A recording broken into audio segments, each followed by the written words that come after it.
Hello.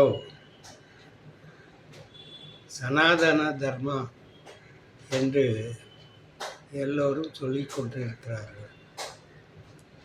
அது என்னவென்று நான் கவனித்தால், அதை ஆராய்ச்சி பண்ணால், அது பெரிய மதவாதிகள், மத குருமார்கள் பேச்சுகள்லாம் கேட்டால் எல்லாம் குழப்புவார்கள்.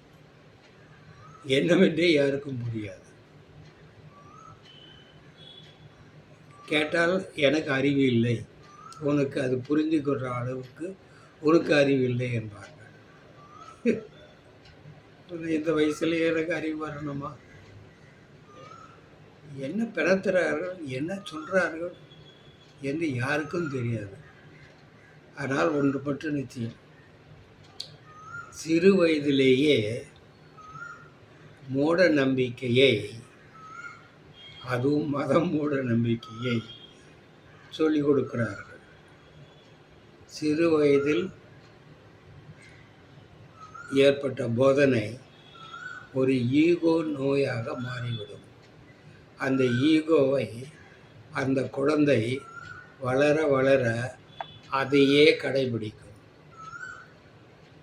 அதனால் கூட அந்த ஈகோவை விட்டு வெளியே வர முடியவே முடியாது, தவிப்பார்கள்.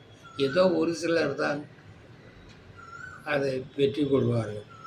அவர்களிடம் போய் கடவுளை பற்றி கேட்டால் அவருக்கு கோபம் தான் வரும். கடவுள் எங்கே இருக்கார் என்று கேட்டால் அதுக்கு மேலே பெரிய கோபம் வரும். கோபம் வருமே தவிர விளக்கம் வராது.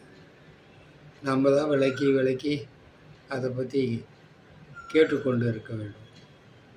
என்னதான் பெரிய ஜட்ஜாக இருந்தாலும், சுப்ரீம் கோர்ட் ஜட்ஜாக இருந்தாலும்,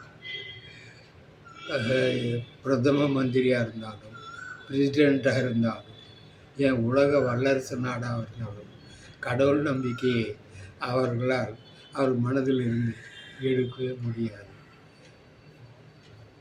அது பிணைத்து கொண்டு உங்களை ஒரு சிறிய வட்டத்துக்குள்ளவே திணைத்து கொண்டு இருக்கும். அதுதான் உலகம். இப்படி கடவுள் நம்பிக்கையில் அதீத ஈடுபாடு கொண்டு சில தப்பு காரியங்களை, மனிதாபம் இல்லாத காரியங்களை செய்து கொண்டு தான் இருக்கிறார்கள். என்ன செய்வது? உலகம் அப்படித்தான் இருக்கிறது. எந்த மதத்தை எடுத்தாலும் எல்லாம் பீஸ், நன்மை, எல்லாம் சமாதானம் என்ன சொல்வார். அதுக்கு நேரி எதிரடியாகத்தான் அது உபயோகப்படும். உலகத்தில் நடக்கிற எல்லா சண்டைகளுக்கு காரணமே இந்த மத வேறுபாடு தான்.